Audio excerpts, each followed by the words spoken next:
Today's topic is menopause. So disclaimer, in this video, I'm gonna be finishing all of my sentences without a period. So grab your water bottles and fan yourselves because I wanna make sure that you understand that even though the symptoms of menopause and perimenopause can be super annoying, there are things that you can do to help yourself. Now, I'm not promising some magic wand approach that will completely suppress your symptoms. And I promise I won't make you chant some ancient mantra that will completely make your estrogen levels reappear. Oh, sweat of night. No, I said we weren't gonna do this. Oh, pants too tight. Please stop. Oh, mind not right. This is embarrassing. Oh, bring peace and light. Again. Oh. Okay. What I do want to do is offer you a message of hope and empowerment and give you ideas on things that will help you feel normal. Tip number 1, eat God's food. God's food is the food that grows from the earth. Think fruits, vegetables, nuts, seeds. It's all God's food. This means avoiding processed foods. Processed foods are all kinds of foods that are in packages. They're foods that have actually gone through a process in order for you to eat them. God's food is largely anti-inflammatory. If you eat inflammatory foods, you're gonna go up in flames, literally. Okay, maybe not literally, but you know what I mean. Inflammatory foods do contribute to many of the symptoms that you experience during perimenopause and menopause. And so we want to cut back on those and we want to increase our intake of natural whole foods. Inflammatory foods consist of red meat, white flour products, sodas, alcohol, fried foods, all kinds of junk foods, sugary sweets. These are foods that inflame the inside of the body and precipitate disease and other symptoms related to perimenopause and menopause. So eliminate your intake of these foods and try really hard to craft your daily diet around whole, good food, organic food. You're in perimenopause or menopause. You deserve the best. You should be feeding yourself food that is like the best of the best for your body. You deserve God's food. Why are you not eating God's food? If you have your diet consist of mostly God's food, you will see a huge dramatic increase in your energy levels and in your outlook on life and in the way you look and in your perimenopausal and menopausal symptoms. God's food. Diet is a major component of overall health. It is probably one of the single biggest factors in how healthy or unhealthy you are based on what you eat. What you're putting in your body as the building blocks for what your body is going to make you look like and feel like. Very, very important. Eat good food. You deserve it. You deserve the best. Eat God's food. Now I want to draw your attention to the beautiful PDF that I've created for you. It's in the description box in this video, and it's also in my first pinned comment. This gorgeous PDF is called my Menopause Field Guide, and it has a list of the biggest complaints that perimenopausal and menopausal women have and how to kind of resolve those complaints naturally. I have tips and tricks that will not be covered in this video contained in the PDF. So it's totally for free and it's my gift to you for watching this video. Tip number 2 is hydration. Hydration is so critical during this time. Proper hydration is necessary for all of the chemical processes that go on in our body, including the creation of hormones.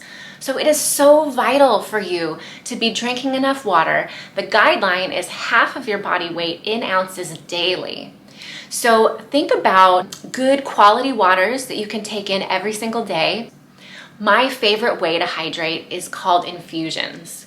And I'm gonna teach you how to do infusions now. So I want you to come with me, we'll go to the kitchen, I'll show you how to do infusions. And the reason I'm showing you this is because in the PDF that I've provided, I've listed a few of my favorite infusions for perimenopause and menopause. So I want you to know how to do this. It's so easy and simple, but it kind of changes the game when it comes to hydration, because drinking water is boring and herbs have so many benefits for our bodies. So I basically take like whatever herb I want, depending on the benefits that I'm looking for, and I will infuse it with water, and I will have a drink with many benefits above and beyond hydration. So I'm gonna teach you how to infuse. Come along with me.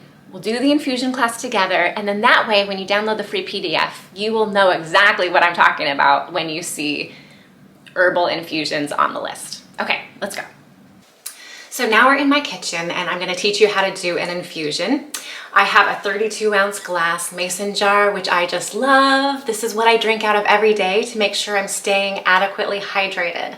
I never drink out of a glass that's smaller than this because I wanna make sure I finish every single ounce to keep track of the number of ounces that I'm drinking per day. So this is 32 ounces, and this is what we're gonna be infusing today. And I've got my herb. Today's herb is stinging nettle, which I just love because there's so many benefits to stinging nettle. I mean, it's so amazing. It heals the adrenals and the kidneys. It's so good for that. And it's important during this stage of life to take care of the adrenal glands. It also helps with digestion. It helps with incontinence. It helps bring out the beauty in the skin and the hair. It improves stamina. It keeps us energized. It helps with kidney function. It is good for keeping the bones strong yet flexible. So this is such a good herb. I love it so much. So to do the infusion, it's so easy. I take a handful, like a total handful of this stuff, okay? Look at that. I take all this and I put it in the jar.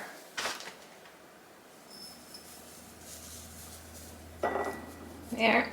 And I try to cover the bottom of it. So this one looks like it needs another handful. I like mine to be really strong to get lots of power, lots of good energy and nourishment. That looks really good. And then I add my hot boiling water to the total herb, infusing it with the water.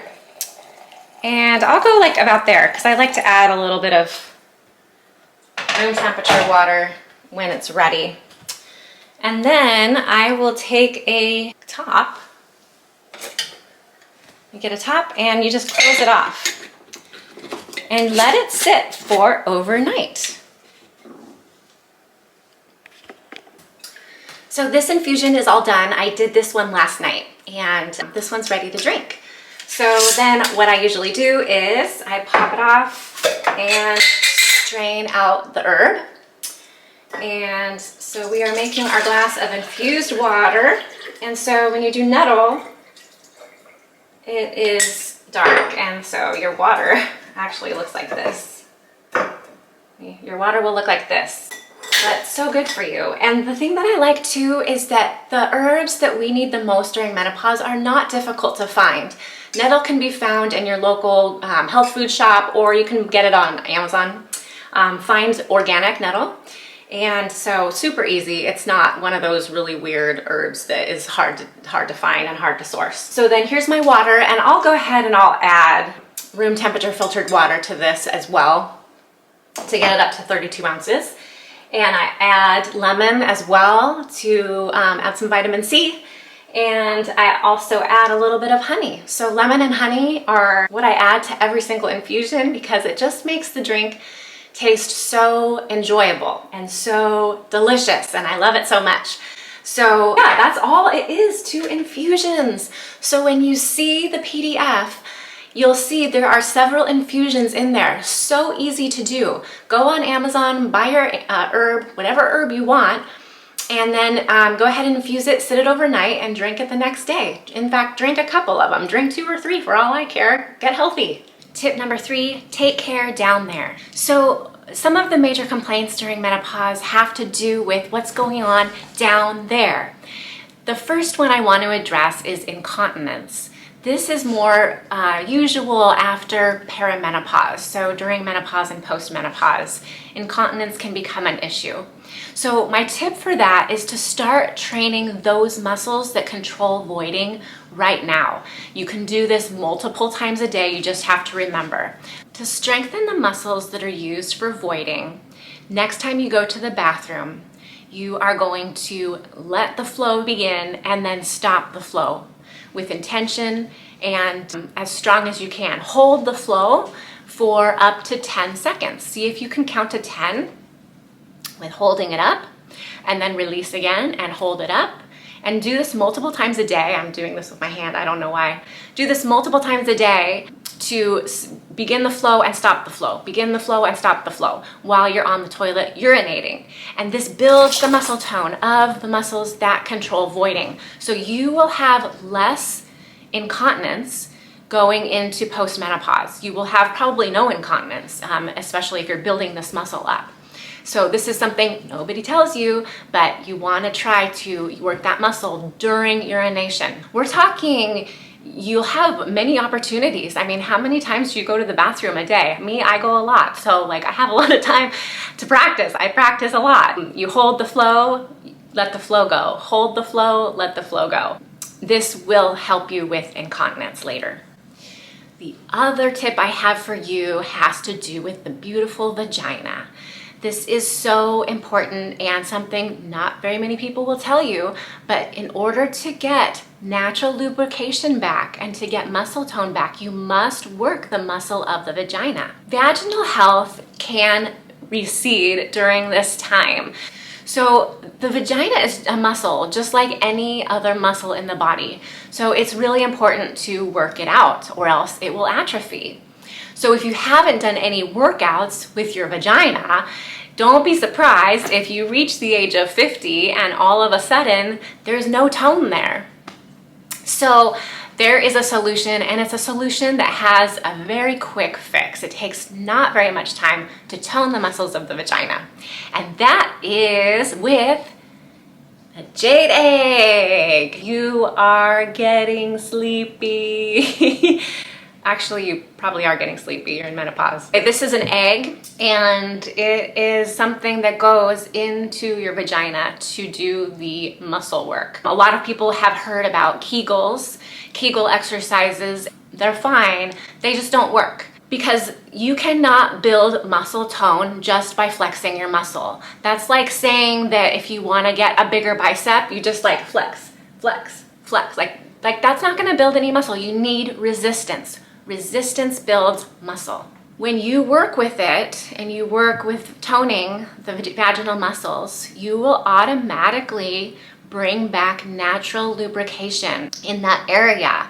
And so it's like it's waking up the tissue and getting the tissue to do what it's supposed to be doing. And so if you don't have natural lubrication, if you have a lot of vaginal dryness, it probably means the muscle is atrophying and you need to go and work out the muscle. And so I highly recommend using one of these. This is a wonderful thing for a woman, and you'll insert it and then use resistance while you clench around it. And so that's basically how you use it. The key thing to remember during perimenopause and menopause is that you are transitioning from potential childbearer to wisdom keeper. Use this time to create reverence and beauty for yourself. You deserve the best. You're a blessing. God's food.